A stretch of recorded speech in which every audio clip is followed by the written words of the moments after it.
A brand new Mass Effect has finally been bestowed upon us, bringing us bad guys to kill, people to save, and lots of planets to explore. Aside from colonizing the Andromeda Galaxy and the fate of the human race resting on your shoulders yet again, another thing that fans are really looking forward to is the potential for intergalactic banging! With Mass Effect's captivating and truly entertaining and interesting cast of characters, a lot of players were motivated to pursue romantic relationships with them throughout the original trilogy. As far as in-game dating and relationships go, BioWare has actually done a pretty good job of establishing a pretty realistic and engaging and overall cinematic tone when it comes to romance in the game. Every relationship is so unique and interesting, and the multiple playthroughs that the game encourages really make sure that no two relationships throughout the series are ever the same. Each character you decide to romantically pursue reflects the kind of shepherd you're playing as. And I'd argue, reflects the kind of person you are and what you look for in relationships in real life. Because think about it, you put so much of your real life self into your shepherd character. That's what role-playing games try and make you do with the setup. And so it would make sense that the character you decide to romance kind of has similar traits as to people you look to or are attracted to in real life. Mass Effect, in part, is kind of a dating simulator, and a pretty good one at that too. Sure, some of the facial animations can be wonky, and the dialogue is laced with sci-fi jargon, and there are some serious deal-breaking interspecies compatibility issues to overcome. But regardless, I think Mass Effect can actually teach us a lot about dating. Number 1. Any relationship takes work and effort.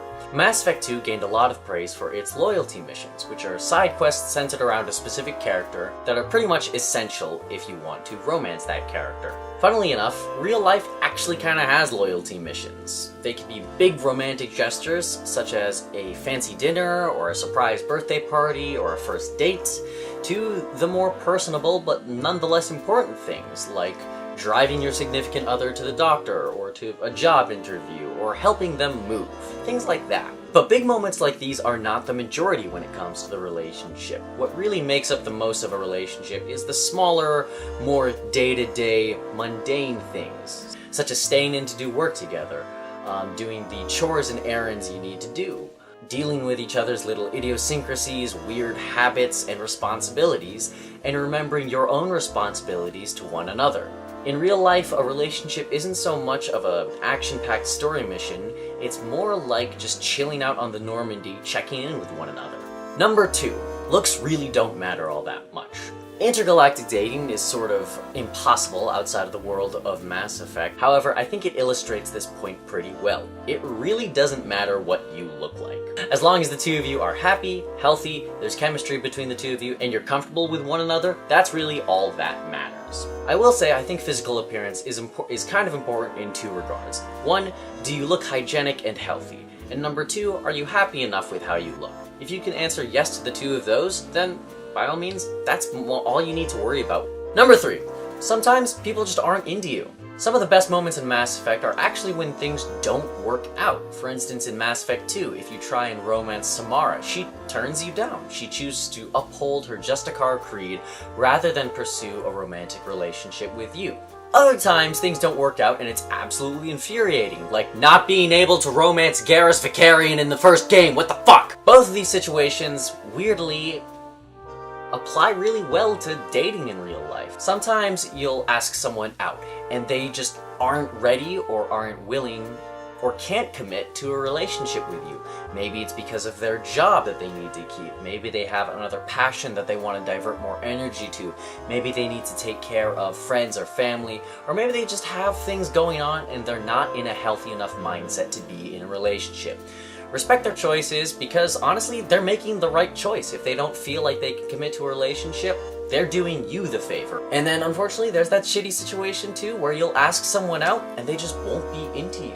They could be into someone else, they could be into a whole bunch of other people, but they're not into you. And that too is also a valid and right choice as well. And they're also doing you a favor once you think about it by not kidding around with you. Number 4. Sometimes taking a break can be good for a relationship. In the original trilogy, in between games, there is always some sort of cataclysmic event that put any romance established up until then on hold. Namely, the Reapers invading and you literally dying. Now, while I hope nothing as apocalyptic as an alien invasion and your death has impeded a relationship you've had, sometimes it can be good to take a step back, think about things on your own, and then come back together later on. Because a break doesn't mean that a relationship is on its deathbed. When things change rapidly, you really need to step back, think about where things are headed on your own, figure out a new plan, before you can really recommit to a partnership and a relationship again. Whether it be a move, a new job, some familial stuff going on, or your death and subsequent reanimation and you're now working for a fringe kinda terrorist group, it's always better to take stock of your life before you recommit to any sort of partnership. Number 5. People change over time in a relationship. Throughout the original trilogy, we see the characters we love not just physically change, but emotionally mature. We see Liara go from bookworm to a kind of criminal kingpin meets Indiana Jones archaeologist. We see Tali go from naive, wide-eyed kid on a pilgrimage to a reluctant but still heroic leader figure for her people. And Garrus goes from frustrated but by-the-book beat cop to the rogue one-Turian army vigilante known as Archangel. Point is, people change over time, and thus relationships change over time. It's as simple as you experience new things, or as you experience just things in general, you're gonna change. Some people in a relationship, they blink, and they feel as though they don't recognize the person they're with. And sometimes, I think good change gets mislabeled as bad change, because change can be hard to deal with. So I think it's important to discern the difference between the good change and the bad change, and know exactly where to go from there. Mass Effect is a game filled with lessons, and dating is just one of them.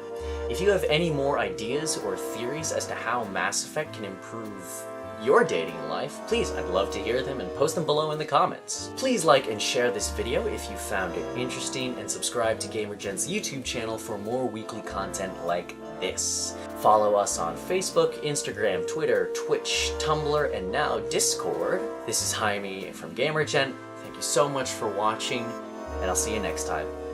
Level up!